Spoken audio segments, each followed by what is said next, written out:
L'Inde et le Bangladesh constituent deux pays frontaliers d'Asie du Sud. Le premier à majorité hindoue et le deuxième à majorité musulmane. Malgré cela, les deux restent tout de même laïcs.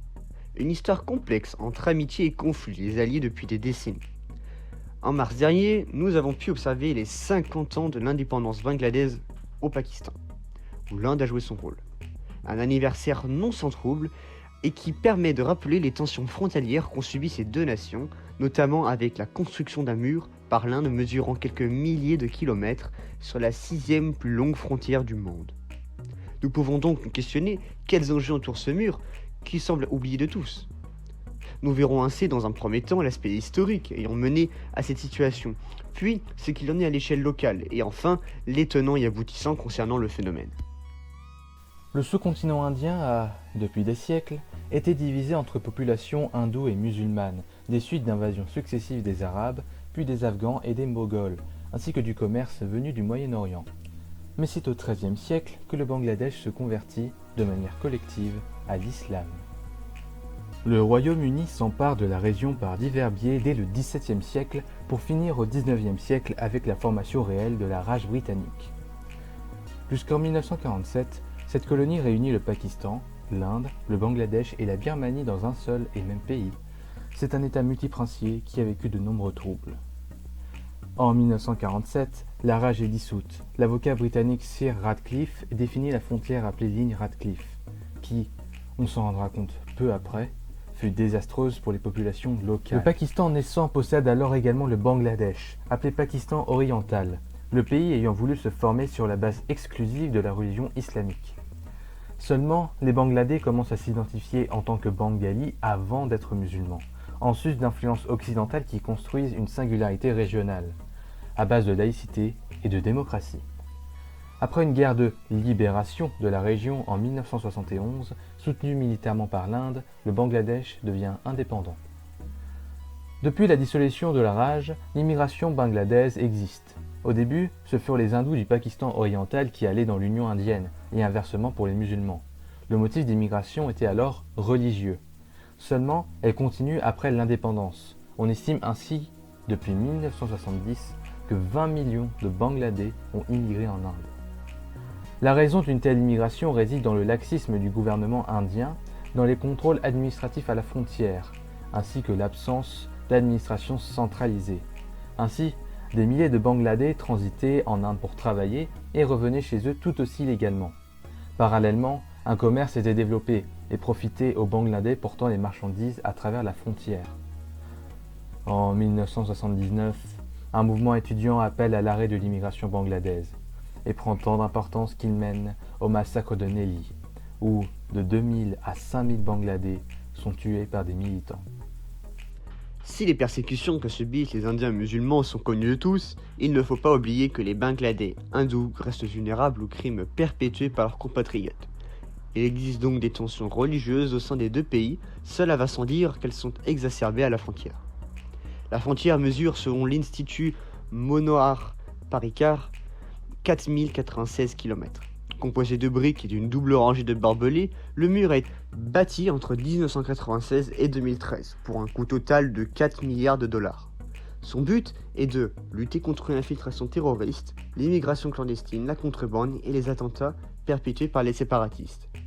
À en croire l'artiste visuel de terrain Gaël Turin, c'est plus de 220 000 hommes qui sont affectés à la force de sécurité aux frontières. Du fait de leur séparation du reste de leur pays, les habitants des différentes enclaves vivent dans des conditions presque inhumaines, tant en termes d'infrastructures, notamment l'électricité et l'eau courante, que de services publics. Les écoles et les administrations étant assurées par les pays dont ils sont citoyens, fait que les utiliser obligerait les habitants à traverser la frontière, ce qui est donc impossible du fait du mur. Les conditions économiques y sont tout aussi dramatiques et la criminalité y est rampante. Le gouvernement indien voulut donc réduire le nombre d'enclaves au dépit du nationalisme fort qui pourrait exister. La situation s'améliore. En 2015, un accord a été signé pour corriger celui de 1974 concernant les enclaves. 111 enclaves indiennes passent sous souveraineté bangladaise et 51 enclaves bangladaises sous souveraineté indienne, donnent alors une nationalité à plus de 50 000 apatrides déposés auparavant de tout droit d'électricité et d'eau courante. Les Bangladais ne risquent pas, en dépit des efforts des différents gouvernements indiens, d'arrêter leur émigration vers l'Inde. En 2018, la densité de population était de 1240 habitants au kilomètre carré et un PIB par habitant de 1537 euros. En comparaison, celui du monde est de 9471 euros. Mais la situation désastreuse de la population n'est pas le seul problème.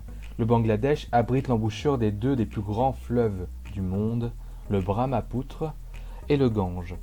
Les territoires sont donc plus que vulnérables aux inondations, qui sont fréquentes et sur une large partie du pays.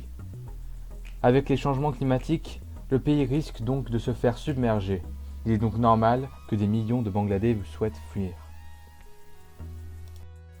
Au-delà de ça, les relations diplomatiques entre Inde et Bangladesh sont compliquées. L'Union indienne avait envoyé des militaires aider les Bangladais dans leur indépendance. Les deux États sont restés étroitement liés. Mais en outre, l'élection du Premier ministre nationaliste Narendra Modi en 2014 a exalté la haine envers les musulmans et les étrangers, incluant de facto les Bangladais. Par ailleurs, à l'occasion du 50e anniversaire de l'indépendance du pays, le Premier ministre indien s'y est rendu. Seulement, de larges manifestations islamistes ont été provoquées en protestation des politiques jugées islamophobes de leurs voisins. Néanmoins, une ouverture semble se faire, avec la construction coopérative de ponts destinés à faire croître l'économie locale, une véritable évolution. Narendra Modi semble donc prêt à faire des efforts. En conclusion, la frontière entre l'Inde et le Bangladesh nous oblige à un constat nuancé.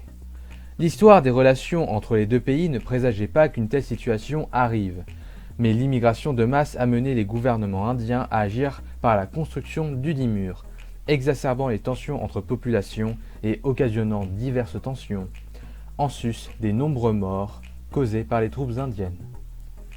Enfin, les Bangladais sont menacés par la montée des eaux dans leur pays, annonciatrice de nouvelles vagues d'immigrés climatiques. Néanmoins, le Premier ministre Narendra Modi, pourtant nationaliste et étant à l'origine des tensions avec les Indiens musulmans, semble vouloir ouvrir l'Inde au Bangladesh. Une nouvelle ère, cependant menacée par la montée de l'islamisme dans un pays qui s'est pourtant construit autour de l'identité culturelle et de la laïcité.